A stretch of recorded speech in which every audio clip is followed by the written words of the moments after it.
కూటమి ప్రభుత్వంపై మాజీ మంత్రి అంబటి రాంబాబు ఫైర్ అయ్యారు. కూటమి ప్రభుత్వం వెన్నుపోటు పొడిచి అధికారంలోకి వచ్చిందని విమర్శించారు. కూటమి ప్రభుత్వం ఇచ్చిన హామీలు అమలు చేయకుండా కాలయాపన చేస్తోందన్నారు. అలాగే రాష్ట్రంలో పోలీసులను అడ్డం పెట్టుకుని కక్ష సాధింపులకు పాల్పడుతోందని ఆరోపించారు. ఇప్పటికైనా బుద్ధి తెచ్చుకుని ఇచ్చిన హామీలు అమలు చేయాలని మాజీ మంత్రి అంబటి రాంబాబు అన్నారు.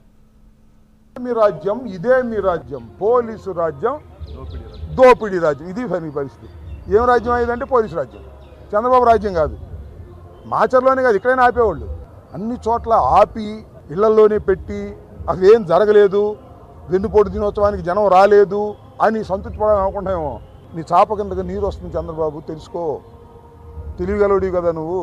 వెన్నుపోటు పొడిచి అధికారంలోకి వచ్చావు కదా, వాస్తవాన్ని తెలుసుకుంటే మంచిది. తెలుసుకోలేదు నీ కర్మ. పోలీసుల్ని అడ్డం పెట్టుకొని రాజ్యం చేయాలనుకున్నవాడు ఆంధ్ర రాష్ట్రంలోనే కాదు, ఈ దేశంలోనే కాదు, ప్రపంచంలోనే ఎవ్వడు బ్రతికి బట్ట కట్టలేదు అనే విషయాన్ని దయచేసి తెలుసుకో. చాలంతే, అంతా అర్థమైపోతుంది. దినాన్ని చేసే అర్హత మాకుందని ఒప్పుకుంటారా? ఇప్పుడు ఒప్పుకోరు, ఇంకా 3 సంవత్సరాలతో ఒప్పుకుంటారు. వాళ్ళ గురించి పెద్ద సీరియస్గా పట్టించుకోమాక. అసలు వెన్నుపోటు అంటే